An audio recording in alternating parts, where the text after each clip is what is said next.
Before you go out there to buy the new iPad Pros, these are everything you need to know, because you might actually not want to buy it after this video.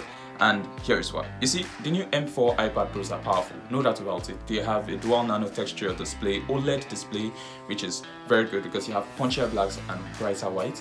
It has, a very thin chassis because it's kind of the thinnest Apple product ever. But you see, it starts at $999. Like, that's for the 11-inch iPad Pro, which was the same price the M2 iPad Pro started with, but in 12.9 inches.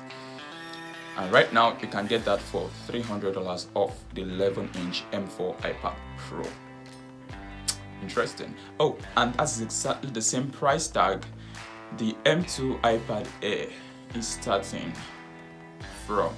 And it might not just worth it at all, because as advertised on stage, the M4 iPad's GPU had 10 cores, but that is only when you get the 1TB or 2TB version of the iPad Pros.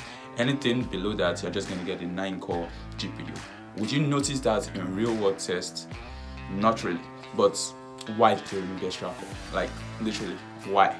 Before you get your hopes up, the iPad Pro is expensive.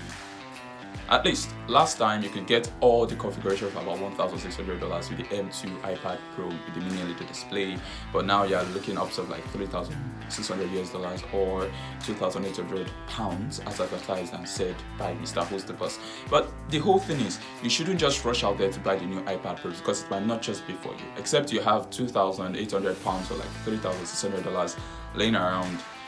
The same money to buy an M3 Max 16-inch iPad Pro with like extra $100 to buy it at Feastables or Prime is still absurd. Like, why should you buy the M4 iPad Pros? Personally, I do not think that it is a good deal as much as it is a great product. And for the M4 chip in the iPad Pros, this is how I symbolically, hypothetically view it as. It's just like getting a Volkswagen Beetle and taking a V10 or a V12 engine and be like, hey, I want to put this V10 or V12 engine into this Volkswagen Beetle. I want it to go fast and powerful, and interestingly, it might not just be the right engine for the car. So that's how I see the M4 chip to the iPad Pro. Of course, the M4 chip is packed with a lot of features that will be, future proof. You can use it for 3, 4, 5 years to come. And even with the OLED display, it's great. I suppose the OLED display screen burning, I do not know what Apple has said about it. But if I see anything, I will update you guys in the comment section below or on my Twitter or Instagram. But the thing is, personally, the iPad Pros are quite overpriced. Design-wise, they are slimmer. I don't think they are the right gadget match for you. At the end of the day, most people use their iPad Pros to either watch YouTube videos or watch Netflix videos. So it's just like having a very powerful machine, but yet you're not fully utilizing the power in the machine. So that is my take on the new iPad Pros. They are quite expensive, 1. Too much power for a little computer, 2. The M2 iPad Pro is a better deal as opposed to the M4 iPad Pro that is 11 inches as opposed to 12.9 inches. And let's assume you still want to get the M2 iPad Air, you will miss a lot of things as opposed to the M2 iPad Pro 2022 model, which starts at almost the same price tag.